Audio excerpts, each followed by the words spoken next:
আসসালামু আলাইকুম প্রিয় দর্শক, সবাই কেমন আছেন? চলে আসলাম আজ এই মুহূর্তে আরও একটি গুরুত্বপূর্ণ আবহাওয়ার খবর নিয়ে। আজ 7 জুলাই রবিবার।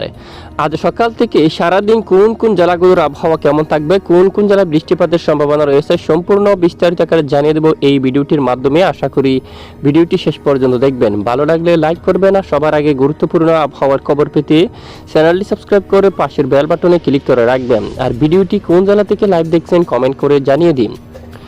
আমরা এই মুহূর্তে সর্বপ্রথম স্যাটেলাইট ইমেজের উপর অবস্থান করলাম। দেখতে পাচ্ছি বাংলাদেশের বেশ কিছু এলাকায় আকাশ পরিষ্কার দেখা যাচ্ছে। আজ ভোর সকাল থেকে উত্তরে কিছুটা মেঘের আনাগোনা রয়েছে। টুরা অঞ্চল দিয়া, গাইবান্ধা দিয়া, এই যে আজ ভোর সকাল থেকে মূলত বগুড়া দিকে কুড়িগ্রাম জেলার বেশ কিছু অঞ্চল, তারপর এখানে কোচবিহার এবং পঞ্চগড়, ঠাকুরগাঁও এবং এখানে দিনাজপুর থেকে শুরু করে গুড়ারঘাট, বালুরঘাট সবটুকু এলাকায় কিছুটা মেঘের আনাগোনা রয়েছে। তবে এই মেঘ থেকে ভোর সকালে তেমন বৃষ্টিপাত নেই। তবে পরবর্তী বৃষ্টির সম্ভাবনা কতটুকু তা আমরা দেখিয়ে দিচ্ছি একটু পরেই। আর এদিকে সিলেট বিভাগের উপরে কিছুটা মেঘের আনাগোনা রয়েছে। দু এক এলাকায় আংশিক বিক্ষিপ্ত বৃষ্টি, বেশিরভাগ এলাকায় বৃষ্টিপাত না থাকারই সম্ভাবনা। এবং দেশের এদিকে পূর্ব অঞ্চল ত্রিপুরা রাজ্যের বেশ কিছু এলাকায় আংশিক মেঘলা এবং চট্টগ্রাম বিভাগের উপরও আংশিক মেঘ কিন্তু প্রবেশ করে গেছে। এটি কিন্তু এই যে বেলা বাড়ার সাথে সাথে পরিষ্কার হয়ে যাচ্ছে। অনেক এলাকায় আকাশ পরিষ্কার, কিছু এলাকায় আকাশ কিছুটা মেঘাচ্ছন্ন। এরকম সমুদ্র অঞ্চলে আংশিক মেঘলা, বেশ কিছু স্থানে পরিষ্কার, এবং পশ্চিমবঙ্গ সহ বেশ কিছু এলাকায় আকাশ আংশিক মেঘধানী পরিষ্কার থাকতে পারে। বৃষ্টির সম্ভাবনা কতটুকু আমরা একটু দেখব, কোন কোন জেলায় বৃষ্টিপাতের সম্ভাবনা।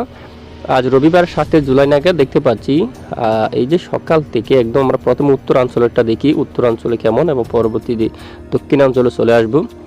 উত্তরাঞ্চলের যে আপডেট দেখা যাচ্ছে আজ ভোর সকাল থেকে মূলত আগামী 24 ঘন্টার মধ্যে, আজ সকাল থেকে 24 ঘন্টার মধ্যে যে বৃষ্টিপাতের সম্ভাবনা সেটি রয়েছে মৌলভীবাজার এই অঞ্চলের দিকে, কুলাউড়া এবং এদিকে বালাগঞ্জ, এদিকে জগন্নাথপুর সহ সিলেট বিভাগের কিছু কিছু এলাকায় জাকিগঞ্জ, শিলচর এইটুকু এলাকার দিকে মেঘ তৈরি হয়ে কিছুটা বৃষ্টিপাতের আভাস কিন্তু রয়েছে, বিশেষ করে সিলেট বিভাগের অঞ্চল জুড়ে এবং ময়মনসিংহ এবং এখানে রংপুরের কিছু কিছু স্থানে কিছুটা হালকা বজ্রসহ বৃষ্টিপাত থাকার সম্ভাবনা রয়েছে। এখানে ঠিক উত্তরের এই সমস্ত জেলাগুলোর উপর বৃষ্টিপাত থাকার সম্ভাবনা।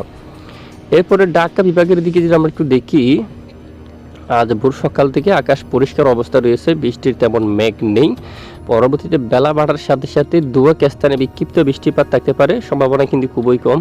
দেখুন একদম আমরা যে চলে যাচ্ছি সোমবার আপডেট পর্যন্ত, বৃষ্টির সম্ভাবনা কিন্তু খুবই কম রয়েছে। আর এদিকে দেশের পশ্চিমের দিকে যদি একটু দেখা যায়, এদিকে খুলনা, তারপর এখানে মেহেরপুর, এই যে খুলনা বিভাগের দু এক স্থানে কিছুটা বৃষ্টিপাতের সম্ভাবনা কিন্তু দেখা যাচ্ছে। আজ রবিবার 7 জুলাই নাগাদ কিছুটা বৃষ্টিপাতের সম্ভাবনা খুলনা বিভাগের কিছু কিছু অংশে কিন্তু দেখা যাচ্ছে। ঠিক এদিকে দেখুন এখানে হালকা হালকা বৃষ্টিপাতের সম্ভাবনা। এরপরে বরিশাল বিভাগ দিয়ে যদি আমরা দেখি, বরিশাল বিভাগের উপর বৃষ্টির সম্ভাবনা খুবই কম, দু এক এলাকায় হলেও হতে পারে, সম্ভাবনা কিন্তু খুবই কম রয়েছে। দেশের উপর বেশি সম্ভাবনা কিন্তু খুবই কম। চট্টগ্রাম বিভাগের উপরও তেমন বৃষ্টিপাতের সম্ভাবনা নেই। দুপুর পরে দু এক স্থানে আংশিক বিক্ষিপ্ত বিকেল নাগাদ কিছুটা মেঘের আনাগোনা শুরু হতে পারে, পূর্ব দিকে মেঘ জমতে পারে। এদিকে মিজোরামপুর এই অঞ্চলে আকাশ কিছুটা মেঘাচ্ছন্ন থাকতে পারে এবং দু এক এলাকায় এখানে বৃষ্টিপাত থাকার সম্ভাবনা কিন্তু রয়েছে। তো দেখুন আগামী 24 ঘন্টায়, আজ সকাল থেকেই আগামী 24 ঘন্টায় কোন কোন জেলার আবহাওয়া কেমন দেখুন। এখানে উত্তরে কিছুটা বৃষ্টিপাতের সম্ভাবনা রয়েছে, ঠিক আলিপুরদুয়ার সহ পঞ্চগড়, এখানে ঠিক এই যে এরিয়া এলাকা, এখানে কিছুটা বৃষ্টিপাতের সম্ভাবনা রয়েছে। এদিকে কিছুটা বৃষ্টিপাতের সম্ভাবনা রয়েছে এখানে গুড়ারঘাট এই এলাকার দিকে, এবং গোলাপাড়া সহ উত্তরের বেশ কিছু এলাকায় কিছুটা বৃষ্টিপাতের সম্ভাবনা, এবং পশ্চিমবঙ্গের উপর ক্ষুদ্র ক্ষুদ্র মেঘ জমে কিছুটা বৃষ্টিপাত ঘটার সম্ভাবনা কিন্তু রয়েছে। তো এই হচ্ছে আগামী 24 ঘন্টার আবহাওয়ার পূর্বাভাস। এবং এদিকে সোমবার 8 জুলাই যে পূর্বাভাস রয়েছে সেখানে দেখা যাচ্ছে বেশ কিছু এলাকায় আকাশ পরিষ্কার থাকতে পারে। ভোর সকাল থেকে যদি আমরা সারাদিন দেখি, বেশ কিছু এলাকায় আকাশ পরিষ্কার থাকতে পারে। তবে বৃষ্টির যে সম্ভাবনা সেটি উত্তরের কিছু কিছু এলাকায়, সিলেট বিভাগের কিছু কিছু এলাকায় বৃষ্টির সম্ভাবনা থাকছে। এরপরে আবারও মেঘের আনাগোনা, পরিষ্কার আকাশ, এবং উত্তরে এখানে ঠিক এই অঞ্চলে কিছুটা বৃষ্টিপাতের সম্ভাবনা কিন্তু দেখা যাচ্ছে। এখানেও রয়েছে আলিপুরদুয়ার সহ পূর্ণিয়া, ঠাকুরগাঁও, পঞ্চগড় দিয়া, কৃষ্ণাগঞ্জ, আড়ারিয়া এই এলাকা দিয়ে তারপর এদিকে আরও বেশ কিছু অঞ্চল জুড়ে এখানে বৃষ্টিপাতের সম্ভাবনা। এটি কিন্তু দেশের বাইরে। সেটা এদিকে বাতাস জড়িত হয়ে ঠিক ময়মনসিংহ বিভাগের কিছু কিছু অঞ্চলে, সিলেট বিভাগের একদম পশ্চিমের দুয়েক স্থানে আংশিক বিক্ষিপ্ত বৃষ্টিপাত থাকতে পারে এবং সমুদ্রের কাছাকাছি কিছু কিছু স্থানে আংশিক বৃষ্টিপাত থাকতে পারে। তবে বেশ কিছু এলাকায় আংশিক মেঘলা নিয়ে আকাশ বেশিরভাগ সময় পরিষ্কার থাকার সম্ভাবনা রয়েছে। এবং 8 জুলাই নাগাদ এদিকে বিক্ষিপ্ত কিছুটা মেঘ তৈরি হয়ে বৃষ্টিপাত ঘটাতে পারে দেশের পূর্ব অঞ্চল জুড়ে, বিশেষ করে এখানে মিজোরাম, পুরুলিয়া, তারপর এদিকে চট্টগ্রাম বিভাগের পূর্ব দিকে দুয়েক এলাকা পাহাড়ি অঞ্চল দিয়ে কিছুটা বিক্ষিপ্ত বৃষ্টিপাত থাকতে পারে। সেটা দুয়েক স্থানে আংশিক বিক্ষিপ্ত বৃষ্টিপাত থাকতে পারে, তেমন শক্তিশালী বৃষ্টিপাত থাকার সম্ভাবনা নেই। গত কয়েকদিন ভালো বৃষ্টিপাত ছিল, মূলত জুলাই মাসের শুরুতে ব্যাপক বৃষ্টিপাত ছিল দক্ষিণাঞ্চল সহ বেশ কিছু এলাকায় তুমুল ভারী বর্ষণ কিন্তু দেখা গিয়েছিল। ইতিমধ্যে বৃষ্টির মাত্রা অনেকটাই কমছে। আগামী 3 দিনের রিপোর্টও যদি আমরা একটু দেখি, উত্তরে আংশিক বিক্ষিপ্ত বৃষ্টিপাত, মঙ্গলবার 9 জুলাই নাগাদ কিছুটা ভারী বৃষ্টিপাত রয়েছে রংপুর বিভাগের উত্তরাঞ্চল থেকে লালমনিরহাট থেকে, আর এদিকে শিলিগুড়ির দিকে পঞ্চগড় এই অঞ্চল দিয়ে আলিপুরদুয়ার একদম উত্তরে কিছু এলাকায় কিছুটা মাঝারি থেকে ভারী বৃষ্টিপাতের সম্ভাবনা কিন্তু রয়েছে। আর তুলনামূলক বাংলাদেশের উপর বৃষ্টির সম্ভাবনা খুবই কম রয়েছে। আংশিক বিক্ষিপ্ত বৃষ্টিপাত থাকতে পারে দেশের দুয়েক স্থানে। পশ্চিমবঙ্গ সহ দেখুন বেশ কিছু এলাকায় আংশিক মেঘলা নিয়ে আকাশ পরিষ্কার থাকতে পারে, বৃষ্টির সম্ভাবনা খুবই কম রয়েছে।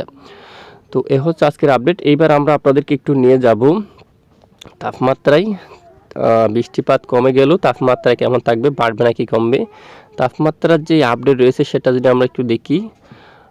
দেখুন বাংলাদেশে কোন কোন এলাকায় কেমন থাকবে। ঢাকা বিভাগে 31-এ তাপমাত্রা থাকতে পারে, উত্তরে ময়মনসিংহ বিভাগে তাপমাত্রা থাকতে পারে প্রায় 32 ডিগ্রি সেলসিয়াসে, কিছু এলাকায় 31, সিলেট এদিকে কিছুটা 33 পর্যন্ত যাচ্ছে এবং সিলেটের উপর 33 পর্যন্ত তাপমাত্রা কিন্তু যাচ্ছে। রংপুরে 29 এবং কিছু স্থানে 30, এরকম। রাজশাহীতে দেখুন 32-এ তাপমাত্রা থাকছে। আর এদিকে যদি আমরা দেখি যশোর আশেপাশে 30, খুলনা বিভাগের বেশ কিছু এলাকায় 31-এ তাপমাত্রা অবস্থান করছে। আর বরিশাল বিভাগের দিকে দেখুন বেশ কিছু এলাকায় 30-এ, চট্টগ্রাম বিভাগের উত্তর দিকে 30 এবং দক্ষিণ দিকে যদি দেখি কক্সবাজারের দিকে প্রায় 28 ডিগ্রি সেলসিয়াসে তাপমাত্রা থাকার সম্ভাবনা। পশ্চিমবঙ্গের দিকে যদি একবার যাই, কলকাতায় 30 পর্যন্ত তাপমাত্রা, খড়গপুরে 30 পর্যন্ত রয়েছে, জামশেদপুরে 30, রাঁচি, পুরুলিয়া এদিকে 30, 31 এবং ধানবাদের উপর 30, তারপর এদিকে বর্ধমান 30, আরামবাগের দিকে 31, বাঁকুড়ায় 30, শান্তিপুর 30, চন্দ্রনগর 30, এরকম তাপমাত্রা থাকার সম্ভাবনা রয়েছে। কোথাও তাপপ্রবাহ নেই, তবে কিছুটা ব্যবসা গুমট গরম থাকতে পারে। তো যেই সমস্ত জেলাগুলোর পর অস্বস্তিকর গুমট ব্যবসা গরম থাকতে পারে তা হচ্ছে এদিকে দেখুন আপনারা, এই যে দেশের দক্ষিণ উপকূলীয় অঞ্চল এবং দেশের পূর্ব অঞ্চল, এরই মাঝে আমরা দেখতে পাচ্ছি টেকনাফ অঞ্চল থেকে শুরু করে এখানে উপকূলীয় অঞ্চল দিয়ে কিছুটা আংশিক গুমট গরম থাকতে পারে। কুতুবদিয়ার একদম পশ্চিম দিয়ে সমুদ্র অঞ্চল দিয়ে এবং সন্দ্বীপ হাতিয়ার দিয়ে ফটিকছড়ি উপজেলা বা খাগড়াছড়ি, সেনবাগ, মিরসরাই, ফেনী এখানে কিছুটা গুমট গরম থাকতে পারে। আমরাপুর, আগরতলা, আমবাচাল, হাকাই, মৌলভীবাজার, সিলেট, মাদান, কিশোরগঞ্জ, বিশনবাপুর, শিলং এখানে এই সবটুকু এলাকায় কিছুটা অস্বস্তিকর গুমট ব্যবসা গরম থাকতে পারে। পাশাপাশি 8 জুলাই নাগাদ আরও কিছুটা বিস্তার লাভ করতে পারে।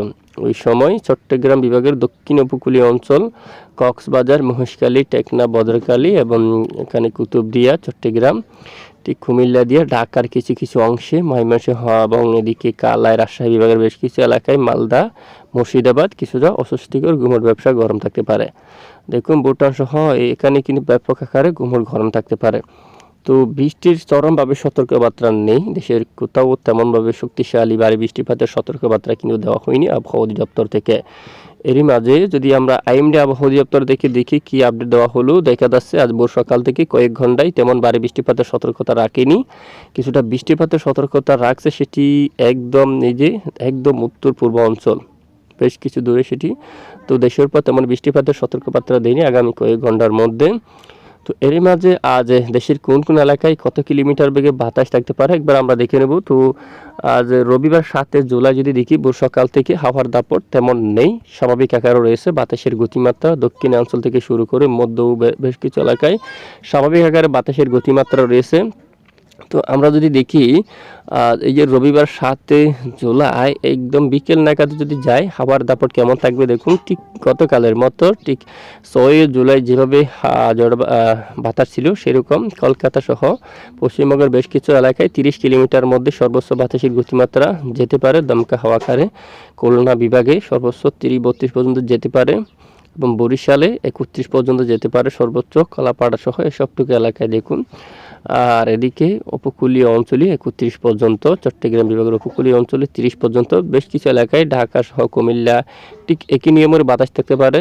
দেখুন কোথাও দমকা ঝড়ো বাতাস কিন্তু নেই, স্বাভাবিক বাতাসের গতিমাত্রা থাকবে। দেখুন আগামীকাল সোমবার 8 জুলাই যে আপডেট রয়েছে সেখানে যদি আমরা একটু দেখি ঠিক একই অবস্থা থাকতে পারে। দেখুন এবার একটু আমরা দেখব মেঘলা আকাশ কোন কোন জেলায় থাকতে পারে। তো আজ রবিবার 7 জুলাই থেকে ভোর সকালে কিছুটা মেঘের আনাগোনা থাকতে পারে উত্তরে রংপুর, ময়মনসিংহ এখানে কিছু কিছু এলাকা জুড়ে, এবং পরবর্তীতে আকাশ পরিষ্কার এবং দুপুরের পর কিছুটা বিক্ষিপ্ত বৃষ্টিপাত থাকতে পারে দুই স্থান জুড়ে। এরপরে বেশিরভাগ আকাশ পরিষ্কার নিয়ে বেশিরভাগ এলাকায় আংশিক মেঘলা আকাশ নিয়ে আকাশ পরিষ্কার থাকতে পারে। দেখুন সোমবার 8 জুলাই নাগাদ মধ্য ও দক্ষিণে বেশ কিছু এলাকায় আকাশ পরিষ্কার থাকতে পারে, কিছুটা মেঘের আনাগোনা শুরু হতে পারে, তেমন ভারী বৃষ্টিপাতের সম্ভাবনা নেই। উত্তরে কিছুটা হালকা মাঝারি বৃষ্টিপাতের সম্ভাবনা রয়েছে। তো এ হচ্ছে আজকের আবহাওয়ার গুরুত্বপূর্ণ আপডেট। তো প্রতিদিন নিয়মিত সঠিক খবর সবার আগে পেতেই আমাদের সঙ্গে থাকবেন, আর এতক্ষণ আমাদের সাথে থাকার জন্য ধন্যবাদ।